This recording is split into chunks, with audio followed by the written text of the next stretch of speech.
Hello, everyone. Thank you so much for joining. My name is Alyssa Pruitt, and I'm the Director of Coalition Resources here at Local First Arizona. I'm really happy that you could join us today. This is our last virtual workshop series that we have this year, so excited that you could join us. We're ending on an awesome topic. Just to get us started, Local First Arizona is thrilled to support local business owners like you in strengthening your digital presence. Since 2003, we've dedicated ourselves to building an Arizona economy rooted in thriving local businesses and empowering communities. We work alongside business owners across the state, providing resources, creating connections, and championing local stories. Leading today's workshop is Sophia Lavas, our own talented digital strategist and founder of Simply Visibility. Sophia's journey started in her own family's beauty supply business and has evolved through 30 years of experience in retail and digital strategy. She is passionate about helping small businesses build an authentic online presence that attracts the right customers. Today, she'll be sharing practical tools to boost your own visibility and make it easier for new audiences to discover your business online. We are really excited to dive into this topic, so take it away, Sophia. Hi, thank you for having me. I'm excited to be here. Thank you for joining us today. Let me share my screen. Okay. So that was a fantastic introduction. Thank you, Alyssa. Part of my role here at Local First is on the Marcom team. You'll see either my face in a couple of videos on our social media channels, or I help business owners with things like this, with these kind of workshops, helping them increase visibility online for their business. I run a retail boot camp where I talk about similar strategies as well. So it's been really fun working here over the last 2 years. I am going to be talking about digitizing your business. We're going to start off with Google Business Profile, increasing discoverability online.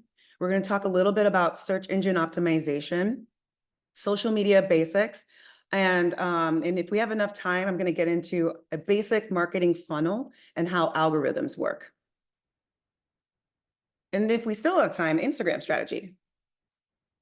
And at the end of this workshop, you should have an understanding of digitizing your business, how to start doing that, learn a little bit more about search engine optimization, how to take customers through a marketing funnel, and a basic understanding of how algorithms work. They pretty much work the same, whether it's on a search engine or a social media platform.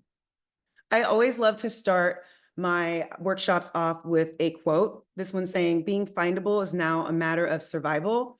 If you're not found in Google, you are not found.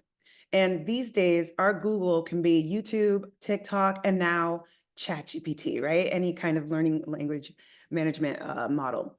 So it's really important that you understand that it's no longer it's really, you can't get away with not showing up online. Someone should be able to type keywords that have to do with your business, or even Google your business, and your website needs to show up, or a social media platform needs to show up. Something needs to show up to legitimize your business in the digital space. So in the chat, please go ahead and just talk about, if you could come away from this today with some kind of value, which of these 3 topics is something that you would find really valuable that you could learn more about today. We're going to talk about all 3, but which of these 3 is most important to you for where you're at in your business right now?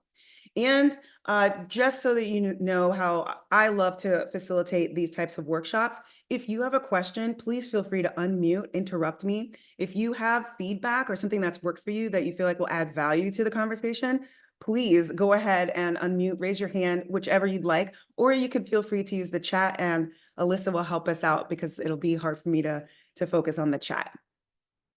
Looks like we have a lot of votes for organic search, so a lot for SEO for B there, a couple for Google Business Profile as well. Okay, sounds good. Yeah, SEO and social media too. So Okay, all good right. thing we're covering it all. Yep. Lee, you have your hand raised? Yeah, just checking to see, will you be sharing your slides as well as the recording? What is the answer to that, Alyssa? We'll absolutely have the Okay. recording, and it's up to you too about slides. Yeah, absolutely. Absolutely. Thank you. Welcome. Okay. So First off, these three topics that we're going to be talking about today is a lot of information. And they're all part of digitizing your business. And if you can do only one of these things really well, you will be more ahead than most with increasing visibility for your business. And this is really important because of increased reach. Digitizing your business allows you to expand your reach far beyond even your locale, right? You can engage with customers from around the world, broadening your customer base and increasing potential sales. An example that I have of this happened to me this week. Somebody in the tourism business reached out to me through LinkedIn DMs. I did not even realize this person was consuming my content. They never really reacted or left comments on my content on LinkedIn. And he shared a story with me about how he was able to get a group in Europe to book Tempe as their place for their seminar because of one of my social media videos that he shared with them. And so the kind of reach that I'm talking about, while we're doing very local things, leveraging our localness and doing business here in Arizona, to increase your reach online on a global level like that, you never know what kind of opportunities that might attract to you. So digitizing your business allows you to increase your reach. It's going to improve your customer experience as well. You can offer a highly personalized and convenient experience to your customers. This not only leads to increased customer satisfaction, but this is also what builds loyalty and it drives repeat business. You want both of those things, right? Sometimes maybe you're in the business of doing something where it's a one transaction per year, but that person is sending you referrals, or they're coming back to buy gifts for other people or gift cards for your services, whatever that may be. So you want to have improved customer experience, and digitizing helps you do that. It's also going to allow for data-driven decision-making, because by analyzing customer data, you can understand your customers' preferences, identify market trends, and make strategic decisions to grow your business. You're also going to increase efficiency and reduce costs. This can increase your operational efficiencies by automation, for example. This allows for a quicker and more accurate completion of tasks. It frees up you or your employees to focus on higher value activities. And then, of course, it's a competitive advantage. Just embracing digitization provides a competitive advantage for your business by staying up to date with the latest digital trends. Your business can stay ahead of the competitors and meet the growing digital expectations of your customers. A lot of business owners still don't own their Google business profile. And that is a significant step in search engine optimization and how you rank higher in Google search results when people are searching for solutions to their problems. Maybe they don't know the name of your business, but the keywords that are on your website, that are reinforced in your social media language, that are reinforced in your Google business profile, helps for Google to put your business in those search results. But the first step is owning your Google business profile, okay? So in the chat, go ahead and share if you've already owned your Google business profile while I go through what this is and how to set it up. So a Google business profile is a free tool that Google created for businesses to own their listing online. And I want to go through some reasons for why you should have, actually you need one. And then I'll show an example. But first and foremost, what's the first thing that you do when you need information about someone or something or someplace, right? You Google it, okay? So the first step in helping your business be more discoverable is registering it with Google Business. It's free. You're going to go to google.com/business. It takes you through a wizard and you're able to own the page, okay?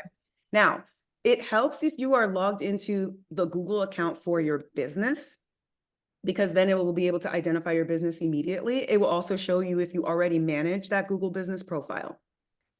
What this will do is legitimize your business immediately in the digital space, because everyone relies on information that they see on Google. Your hours of operations will be here, your address and contact info will be here, your website will be here, right? The more information you can provide, the better. It's also going to put your business on Google Maps. This is neat because people use maps to search for things near them, and Google uses your listing to include in their results when someone Googles products or services near them. Also, nothing brings in more business or deters it like word of mouth and testimonials that helps give potential customers more confidence in purchasing with you. So with Google Business, your business credibility will be very public based on the reviews that you'll receive. And you'll be able to respond to reviews once you claim your business through Google. And there are some tools that you can use. One that comes to mind is Starloop. I want to say it's starloop.com, but don't quote me on that. Somebody try it and see if that works. But these are some automations for how you can get customers to leave reviews for you. If you have tried and begged and asked people to leave reviews for your business and they just don't do it, it's not because they didn't like doing business with you. It's because they're well-intentioned, busy people, ADHD like me, if anything, if they're not doing it in that exact moment, they don't make time to do it later. So there are tools to help manage this process with your customers, and Starloop is one of them. But basically, this is going to allow you to own your narrative. Google Business at its fundamental level puts you on the map, but the rest of its features allows you to use it like a social media platform. The more active you are on it, the higher your business will rank in search results. And you want your business to rank high in search results because how many of you click on the next page when you're using Google search? Like no one's doing that, right? Or how often do you even scroll past 3 scrolls, really? Okay. So the more effort you put into search engine optimization through your Google Business profile, the higher you can start to rank in searches, not just with Google, but any tool that people use to search with, which includes like YouTube and social media platforms. The goal with SEO is to attract organic traffic to a site by making that site more relevant and accessible to search engines and their users. So here are some things to keep in mind when it comes to your business and SEO. What are the keywords and phrases that people are likely to use when searching for information related to your website content? Make sure to reinforce that language throughout your online presence. How optimized is your website? The structure, the readability, the usability, all of this makes it easy for SEO to rank you. How many backlinks exist to your site? How many other sites, credible sites, are referring to your site? These links from other websites that link back to your website are really good because that increases your site's authority and credibility. How optimized is your content strategy? And what I mean by optimize, I mean how consistent is the language that you're using for your business across the different channels that you use. So a lot of entrepreneurship education uses the business model canvas. And one of the components in the business model canvas is channels. You need to know, where are people experiencing your business? How many different ways can people experience your business? Write those down. And then you need to audit that. Is your business named the same way in every single channel? Is the same contact information the same in every single channel? The way that Google crawls to look for credible information to put in front of people for search results is such that it's looking for accurate information and consistency. So if your address spells out street on your Google Business profile, but on your website, it shortens street to ST, that's a very minor inconsistency that could be hurting you. So that's how like distinctive it is, okay? So audit those different channels, okay? Are you taking advantage of leveraging your localness? If you can dominate the local space for your industry, you'll increase your chances of being in top search results. So I'm going to pause here for a second. Are there any questions so far? Yeah, Sophia, I have a question.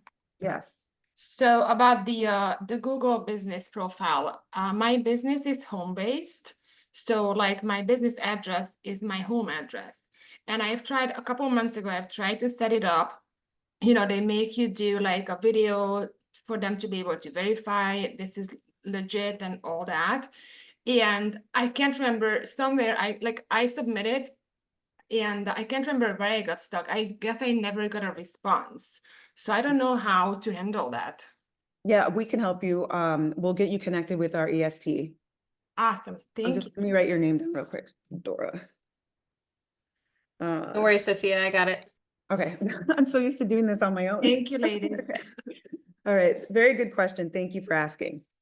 All right, so here's an example of what it looks like when you Google someone's business. So first and foremost, I typed in the Google search, Local First Arizona. Now, I'm one of the managers on the Local First Google account, so of course our Google page came up right away. But if you Googled the name of someone's business, their exact name, and the map doesn't show up to the right of the search results with that business's name, that business doesn't own their Google business profile. That's not good because in some cases, a different business will show up here in the search results. So if that's not motivation enough for you to get to the google.com/business today to own your Google business profile page, I don't know what would be. Because the last thing you want for someone to do is to do business with someone else when they Googled your exact name. Now, with that said, sometimes people have problems, they're looking for solutions. They don't know the name of your business. Maybe they've never heard of you. And they're using keywords. They're using search like features such as, whatever their problem is. You still want your business to show up in the search results.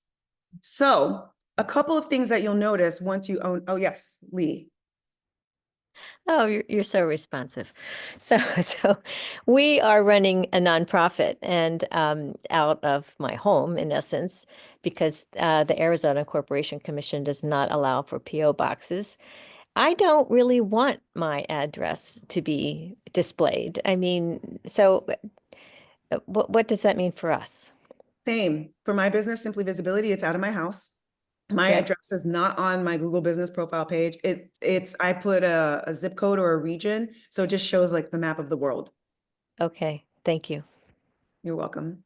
When you're going through signing up for this, it does ask for personal information because it needs to create an account, but that doesn't necessarily need to be the public facing information. Okay, so this is what it looks like when you Google Local First. If someone's looking for keywords and they Google things like locally owned businesses, Local First is going to show up in search results. There's a couple of things that you can notice right off the bat. We have our summary that's listed here from our website, and we're going to talk a little bit about that in a second. But over here to the right, it shows the map, which is a good thing, because if somebody was to Google downtown Phoenix, it's going to show Local First in the search results on the map.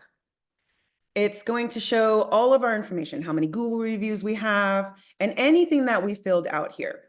Now, for you, when you are creating your account, or if you already have a Google business account, but you haven't been active on it, it's really important for you to go in there and update information on a regular basis. So if you're going to markets, you need to be using their calendar feature and announcing that you're going to be at such and such market and this date. If your hours of operation changes for the holidays, you need to update that in there. You need to give excuses, reasons to Google to see that you are an active business. Maybe you don't have anything to update, then you need to upload a photo. Treat it like it's a social media page, except it's not as interactive and engaging with consumers, with an audience that's actively engaging you on there. Also, get your account to the first 7 to 10 reviews. That is pretty much the tipping point for when Google starts to recognize your business. So to get started, you're going to google.com/business. It'll have a button that says Manage Now. You're going to click on that, and it'll take you through a wizard to either find your business listing and claim it, or start the process to register your business. And this is the easiest way to increase visibility and discoverability for your business. But there are some other ways. Of all of the helpful things on here, knowing how people are searching for your products or services is going to be your competitive advantage. Knowing those keywords, who that audience is, will help you use them in your other digital activities, such as blogs and social media posts, to strengthen search results in your favor. I feel like I'm about to skip ahead here, but the way that algorithms work, especially on Google, is that they want people to be addicted to using the search engine. And how you become addicted to using it is by consistently getting accurate information that you find useful, that you actually use. So Google doesn't want to put information in front of people that it doesn't think is sticky, that it doesn't think people will find reliable. So it needs to trust how reliable you are. And from a search engine optimization standpoint, the consistency across your blogs and your social media help to strengthen those search results in your favor.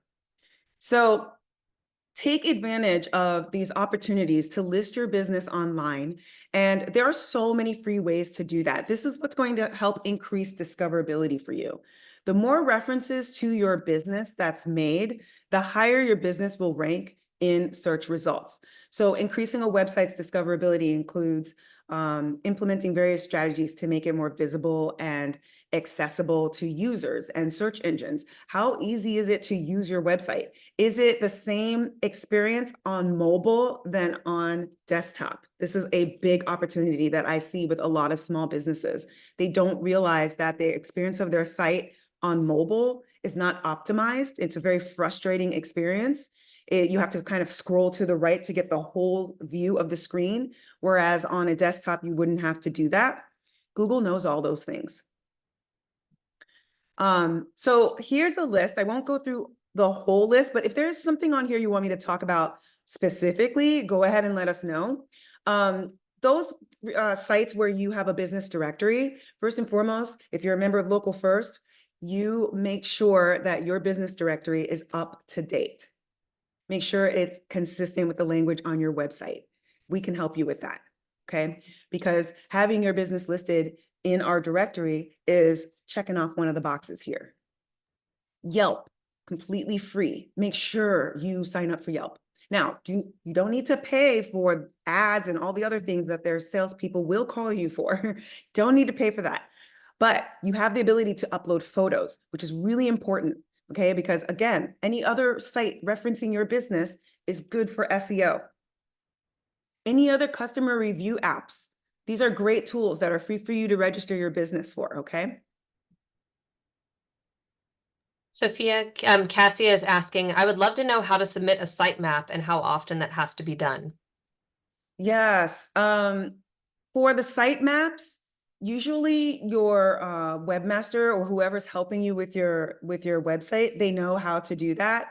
But you can submit them to search engines like Google or Bing using their webmaster tools.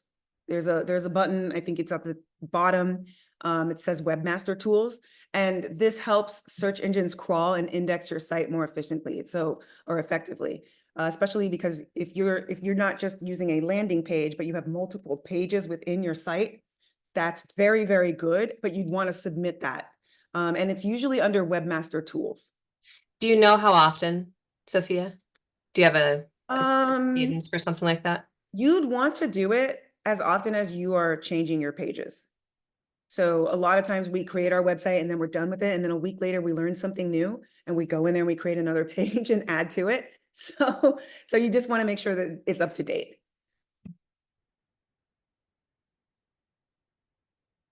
And then the last thing I want to say here is knowing your value proposition is really important. Being able to concisely articulate what makes your business valuable to people and how it's differentiated from other people is really, really important, especially from an SEO standpoint, because the markets are saturated. Everyone's doing what everyone does, right? How do you stand out? And you need to be able to explain that, to articulate that, especially in your marketing activities. And one of the most important places to be search engine optimized is your SEO title and meta description. So we're moving here from the Google Business Profile and now into the SEO portion here of the workshop. So these two areas, SEO title and the meta description, they play an important role in on-page SEO. And it helps the search engines understand and rank the page's content appropriately. So we're going to explore each of these areas and their purposes. With the SEO title tag, that's also known as a title tag, it's an HTML element that basically specifies the title of a web page. It appears in your browser's title bar or in bookmarks. If someone hits the bookmark, the title is going to show there, and search engine results. So over here for us, it's Local First Arizona. And it's considered one of the most important critical on-page SEO factors. So what I've seen here is people get really creative let's say you sell pink dog shirts, shirts for dogs, and they're pink. You know that people are going to search for pink dog shirts. So I've seen businesses, instead of putting the name of their business, they use one of the pages on their website and they title it Pink Dog Shirts, because they know that that's how people are going to search on Google. And then their business will come up immediately, because no other business that's selling the same thing as them put that in their title tag. So when you can craft a well-crafted SEO title, this can entice users to click on the search result and visit the page. It's also going to increase the likelihood of your page being ranked higher. So best practice for this is it's around 50 to 60 characters. So that's how it will display fully in the search results. You could include target keywords.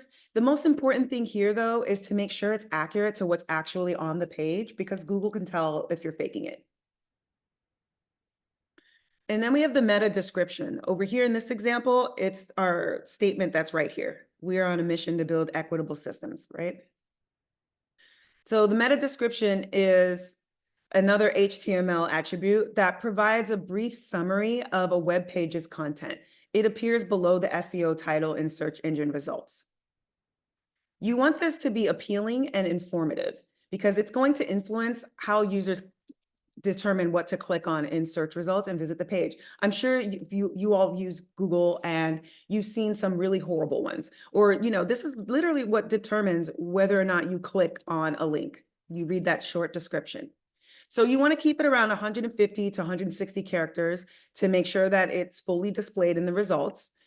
You need to make sure you understand your value proposition. You need to write a compelling, accurate summary of that page's content that you are trying to drive traffic to. You want to include relevant keywords, naturally, as it can help search engines understand the page's topic, and this can improve your click-through rates.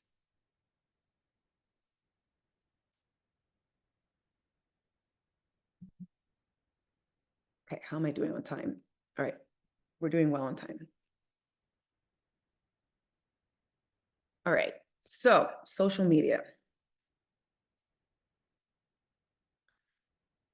This is one of the most prominent ways to be found online.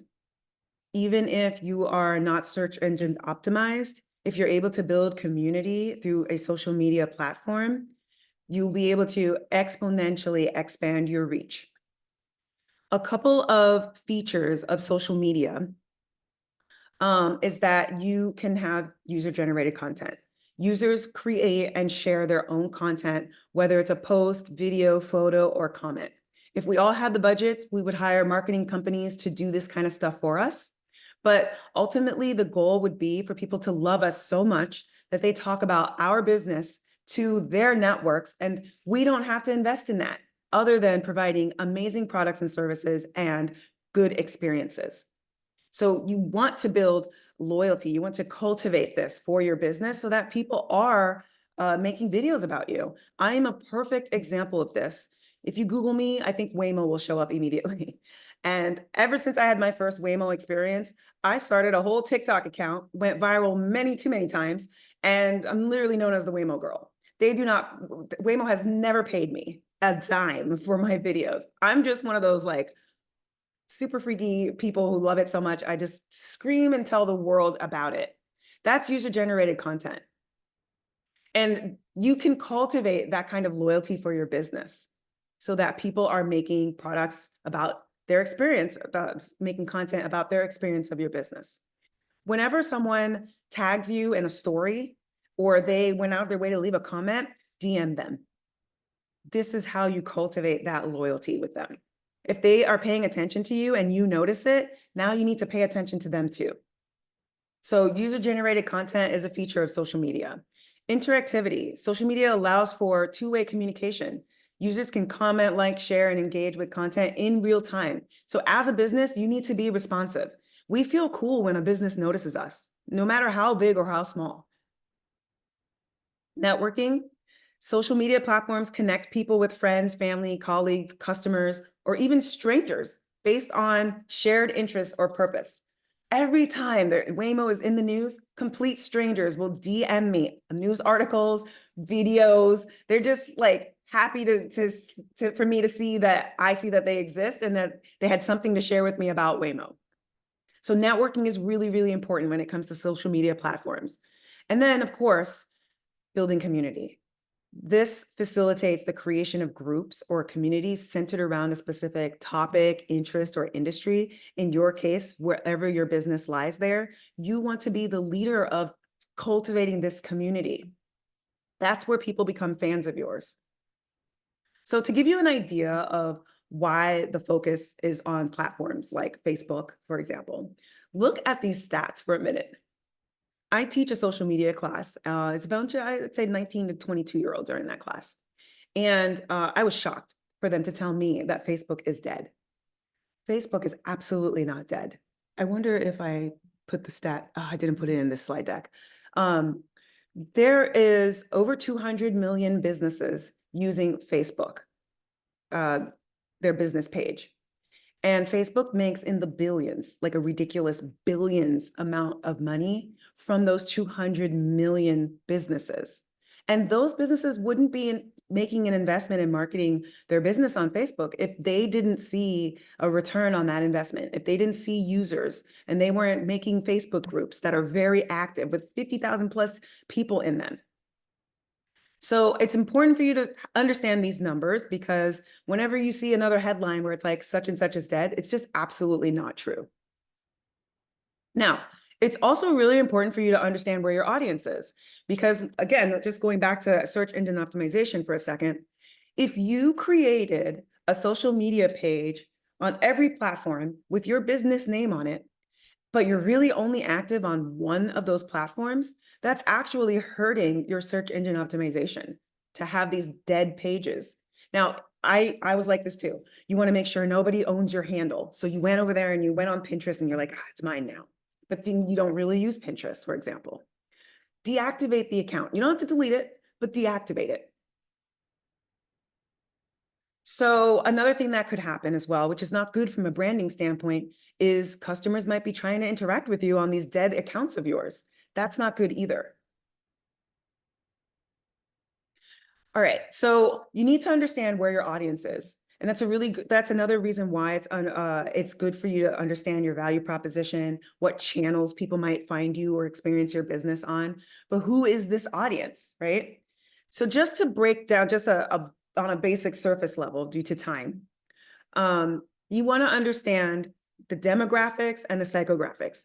So for demographics, this is a breakdown of primary users of each platform, right? Understanding what each demographic is looking for in content and where you would typically find those users in what platform. So you need to have an understanding of that. And then with psychographics, this is going to be their interests, their behaviors, what motivates them, and what they like to see on those platforms through those interests, behaviors, and motivations. So you want to be thinking about how to tailor your content to meet the needs and expectations of that audience. If you want, you can Google value proposition canvas. And that will help you take you through thinking about the pain points that your potential audience might be experiencing and the different jobs that they're trying to achieve from those pain points, and how you have a product market fit that meets them where they are to help alleviate those pain points and be the hero for them. Now, if you need help because you don't know where to start, and we always just start with assumptions anyway, talk to ChatGPT. And I would love to get into a 1-hour conversation about how to do this with ChatGPT. But if this is something you feel would be a future workshop, please share that feedback with us and maybe we can develop that for you. Sophia, we have a couple of really good questions as well. So Cassia asks if they use Instagram and Facebook as an example, do they need to be making content different for each platform? Okay, this is a great question. So I use Facebook and Instagram too, and I don't make different content for each platform. And the truth is, I follow people on every single platform, the same person on every platform, LinkedIn, YouTube, TikTok, Instagram. They post the same exact video on every single platform, and I like it on every single platform. I'm hitting the reaction button every time I come across it. It doesn't matter. Now, in some cases, a longer form video might make more sense for a YouTube than it would on Instagram. Well, then just break up that longer video and make that into several pieces of content for Instagram.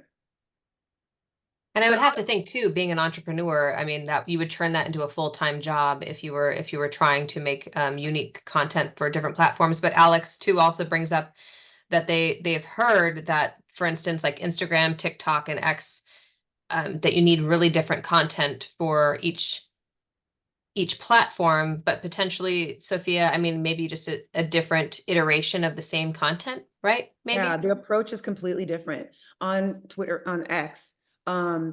That's more so very conversational. And you're joining conversations and getting visibility for your profile by entering into the comment section and adding value.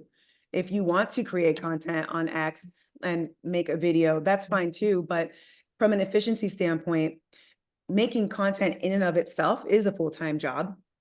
And then trying to schedule that out, the different pieces of versions of it to the different platforms is going to lead to burnout if you don't have a team that helps you with this. There are apps that help you with repurposing content across different platforms. I think repurpose.io or Repurpose comes to mind immediately. But for the most part, especially if you don't have a huge following, quantity is more important. Through quantity, that's how you're going to learn what's working for each platform. But it actually doesn't do your business any good to be on multiple platforms and not doing them very well.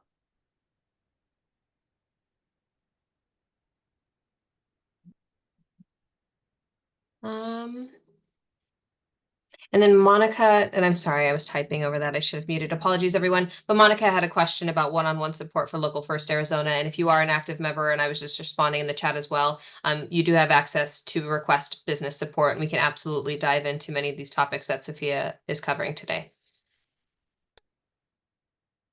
Okay, thank you for the questions. These are great questions. So this is a marketing funnel. When you talk about lead generation for your business, this is what comes to my mind. And we're going to talk about what it is on a simplicity basis, and then what kind of content you can create that meets people at each part of this funnel. There are many different versions of this funnel, but they all communicate the same thing. It's the journey that you take customers through. From a customer standpoint, it's kind of subconscious that they go through, not realizing what their problem is, and then being able to articulate it, and then finding out who can do it, and then giving them their money, and then loving them so much they're loyal. It's kind of like a subconscious thing that's going on. But nevertheless, they do go through a process. And the activities that you do online should align with some type of funnel to guide customers through that process. Different tactics are used at each point of the funnel. And I know we don't have enough time to go through those, but you can Google this to learn a lot more about it. At a basic level, you want to attract people to your business by building awareness around it. It takes about 7 times for something to stick with people, which is why TV commercials can be so effective. Every time I drive past Lerner and Rowe, that song gets stuck in my head. You all know what song that is. Lerner and Rowe is the way. Now it's going to be stuck in your head too. But once it sticks, people want to learn more about you. So you need to make sure you're educating them. And once they understand that you can help them solve their problems, you'll need to ensure that you transact with them. And the transacting part is super important. It has to be a fantastic experience, because that's where you convert them into a long-term engagement, an increased lifetime value, right? And they become advocates of yours. So different marketing activities guide customers through this process. If they make it to your website, you'll need to continue guiding them as well. And the website journey can also follow a similar structure like this. But understanding your buyer's journey is important, because you want to make sure that your marketing efforts are resonating with your target audience. Otherwise, you're just running yourself ragged. So the buyer's journey has 3 stages, which are the first 3 in this funnel. At each stage, you need to provide content that caters to their needs in those stages. So the type of content that's going to meet them where they are in the awareness stage is educational content. And by the way, whenever you hear that term top of the funnel, this is what they mean, awareness. There's the most amount of content. It's like an 80-20 rule. 80% is going to be at the top of the funnel. It's that because you're trying to keep them, you want them to be top of mind. You want to be top of mind with them. And the only way to be top of mind with them is to always be in their face. So this kind of content is not the sales content. That's the best way to annoy people. If 80% of your content is always what's on sale or that you sell something, they've tuned that out. So the type of content that meets them where they are in the awareness stage is educational content, entertaining content, not about your product or service or business. So they haven't really articulated their problem in this stage, or they have, but they're not sure what they need. They are researching to better understand their pain points and its potential solutions. So your content should be about the industry that you're in, problems that you know about, pain points, fun facts. This type of content helps your potential customer become aware of their needs, and it positions you as a credible resource. So you're building credibility, you're building authority. In the consideration stage, the buyer knows their problem and they can define it.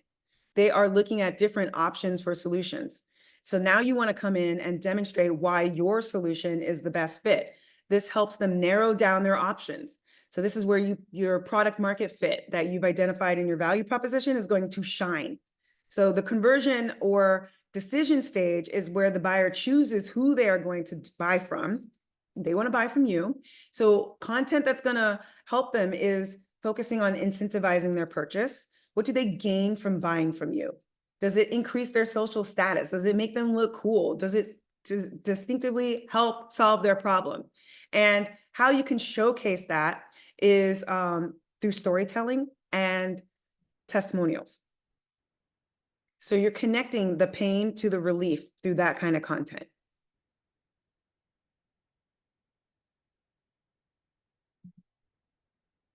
All right, so before we dive into learning how we should approach social media for our businesses, I think it's first worth learning about how algorithms work and why it can feel like you're running yourself ragged, trying to keep up with everything. A lot of that has to do with not really having a strategy or understanding your audience.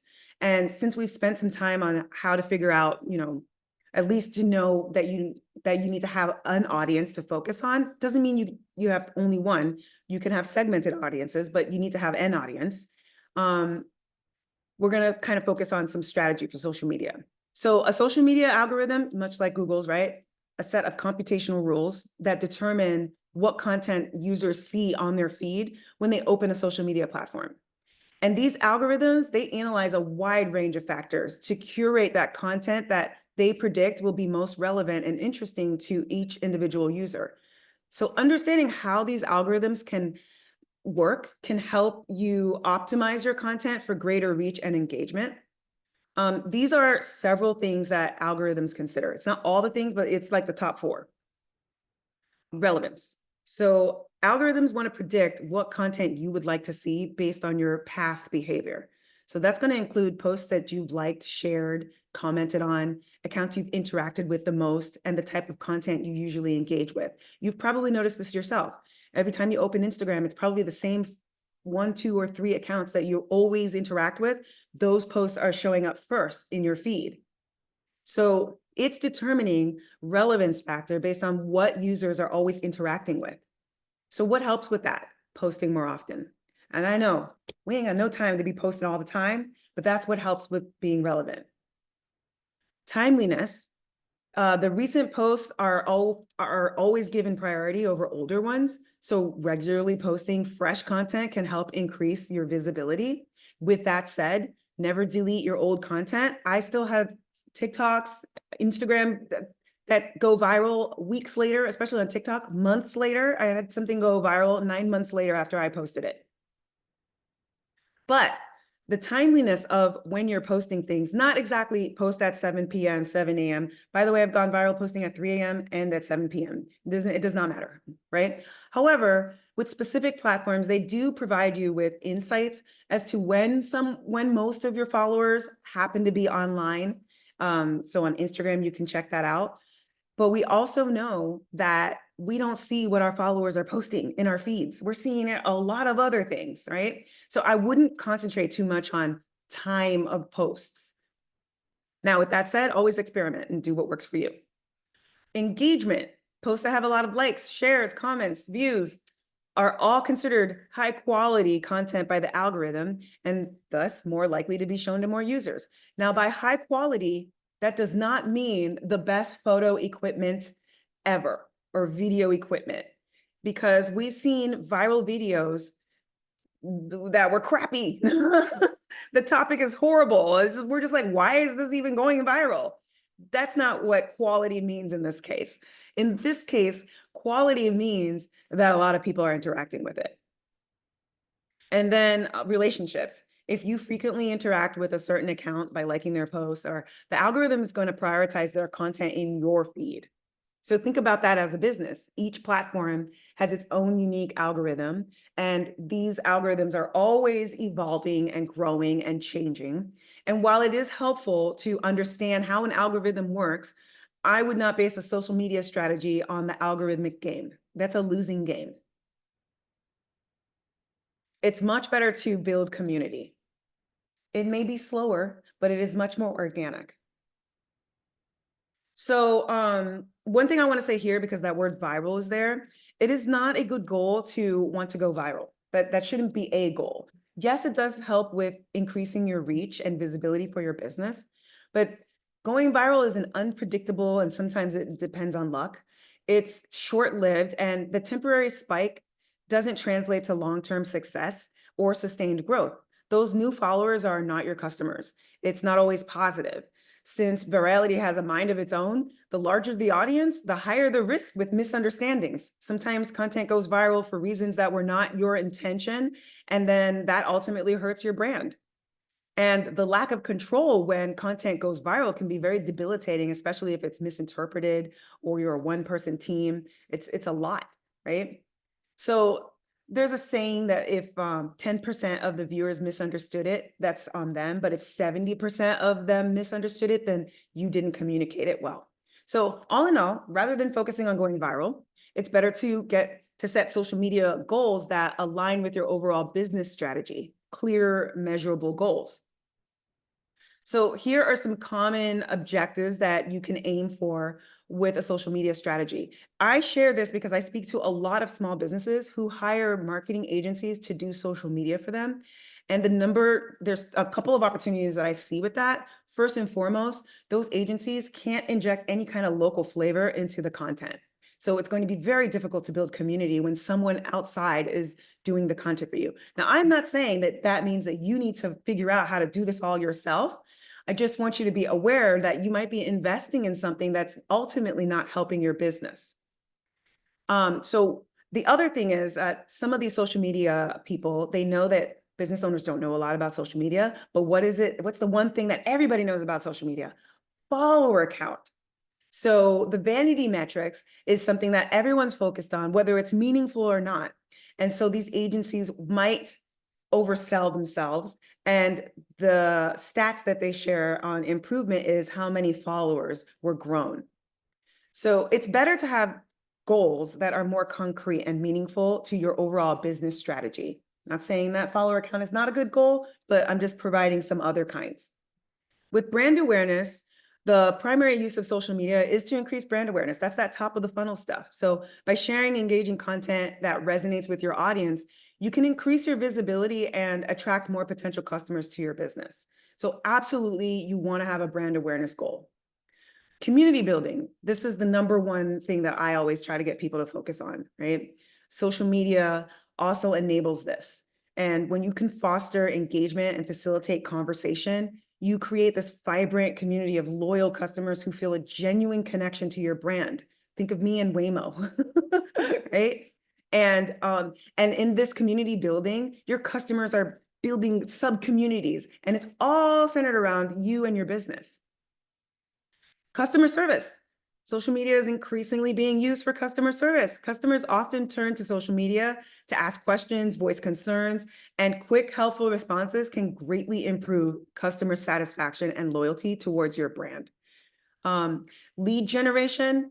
Another important role of social media is lead generation. Obviously, you're taking people through a funnel. You're not just posting and being exhausted just for the sake of saying you got a couple of likes, right? You have a goal. You need to transact. We need to keep our lights on. We need to eat.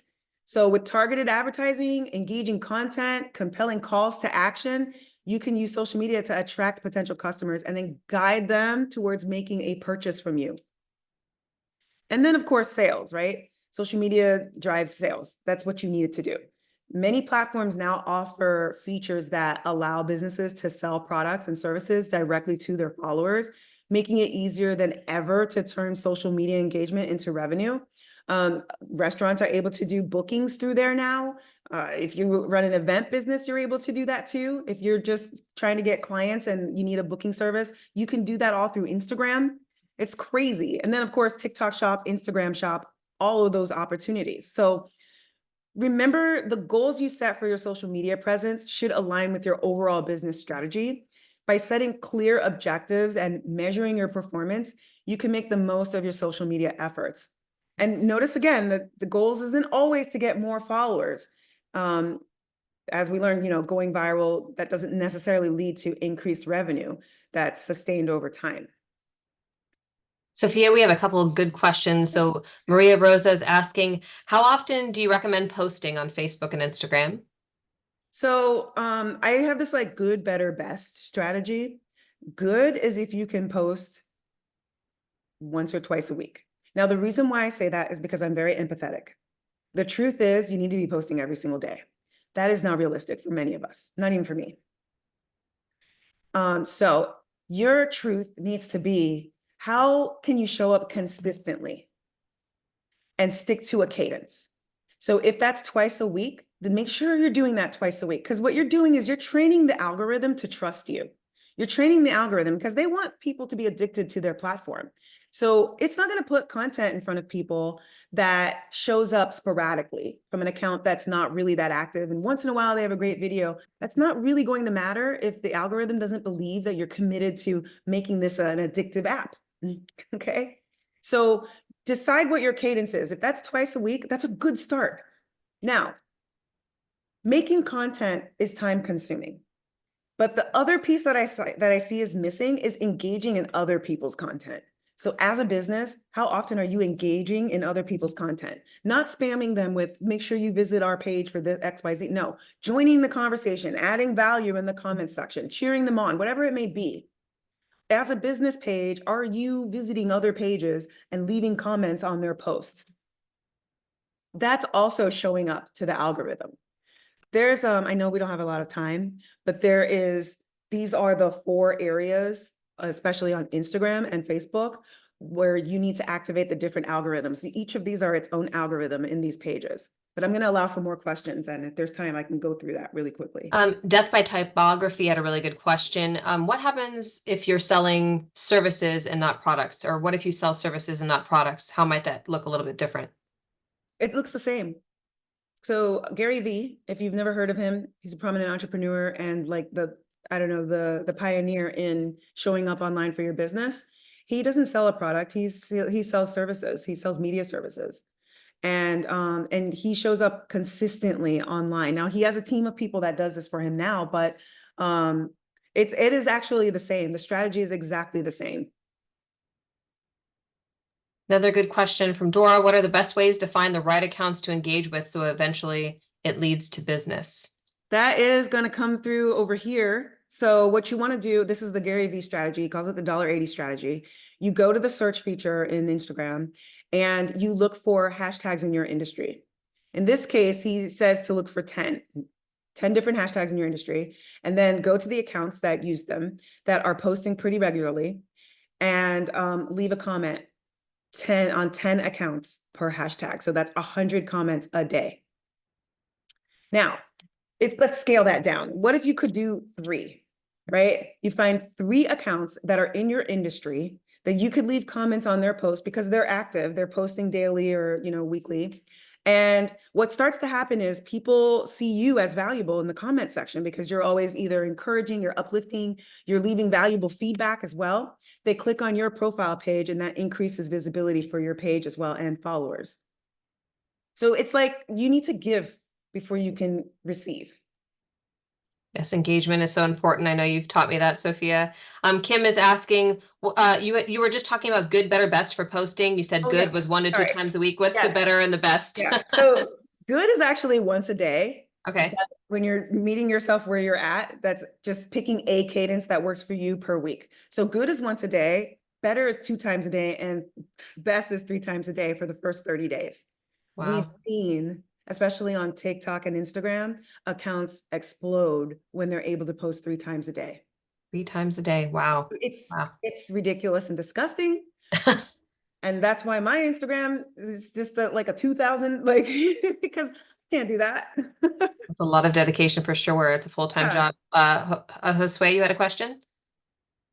Yes. So how do you recommend starting off with a market research to identify your market first? And how is that translating to how you implement it into social media? So I'm trying to see if I can bring up my ChatGPT real quick. We have 3 minutes. Okay, let me find that Google Chrome account. Because I have like 5. There's a prompt to help you get started. I'm trying to think, where is this? Is it this? Nope. There's a prompt. Now, because I'm not gonna be able to find this right away, go into ChatGPT and ask it, I need you to act as a digital marketer and ask me questions so that you can provide me with a couple of target audiences to get started with social media marketing for my business. And that's me trying to remember this prompt off the top of my head. So I apologize, I don't have it in front of me, but at the very least, you can ask ChatGPT to help you help it help you. Does that make sense? Can you repeat that again? I was just like trying to I'm write still it. desperately trying to find it. You know what? I was Let me going to just- say it's cool search. too, Sophia. What I'm going to do is everyone that's RSVP'd today, I will make sure I'll be sending the link to this particular session, and then I'll also follow up with you, Sophia, and maybe get that prompt from you to send that out of what that looks like. And I know there's still so much interest in artificial intelligence, especially how to help with social media and digital marketing. So we'll absolutely make sure we get some of those additional resources and even workshops in 2025 to address a lot of what this looks like, but we're happy to provide that prompt in the follow-up email. So if you RSVP'd, you'll absolutely get the link to today, and we'll make sure we include that prompt as well about target audience. I found it. Okay. I found it. Let me share my screen.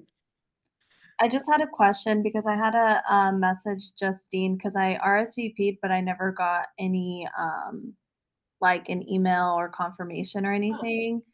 She ended up sending me the link, but I That's just want to weird. make sure that I Is it Vivid Zeal? Is that you? yeah. Groovy. Okay, I got you on here. Sorry about that. Well- That's weird well- that you didn't get a confirmation. I Okay. didn't either, and I just registered again this morning because I couldn't find a confirmation in my emails. So hopefully, as long as I got one this morning or minutes before, it's okay, right? Yep, I got you, Lee. Thank I you. did the Yep. same thing. I didn't get the original, although it showed up on my calendar, but there was no Strange. anything else. So Yes, Arizona Energy Pros. oh that- no, that's an old one. That's when Okay. yeah. I'll put it in here. Okay, cool. Or please just email me alyssa@localfirstaz.com and I'll make sure I get you on here. Perfect. Thank you. Yeah. Okay, it's Great. 1 o'clock. I tried to keep this on the screen as long as You did possible. amazing, Sophia. I know If- it's a if lot. there's a demand for a ChatGPT workshop. Yeah, I for sure. We'll would definitely love get that to. All right. on the schedule. Everyone, thank you so much for your time. Please be safe out there. Take good care of yourselves. We do have our fall festival in downtown Phoenix in Maricopa County. If you are available this weekend, November 9th, it'll be 10 to 4, Hans Park, downtown Phoenix. We'd love to see you there. Otherwise, we'll see you at our next workshop. Thank you so much. Have a fabulous day. See y'all. Thank you. Bye. I sent you my email because I didn't catch your name. I'm sorry. All good. Thank you. Yeah, for sure. Inked Owl Creative. I will make sure you get follow up here. Sounds good. Awesome. Thank you. There's so Yeah, many we'll talk to you soon. Sophia. The chat looks like it was insane. I don't know. Great. Let me, oh, there we go.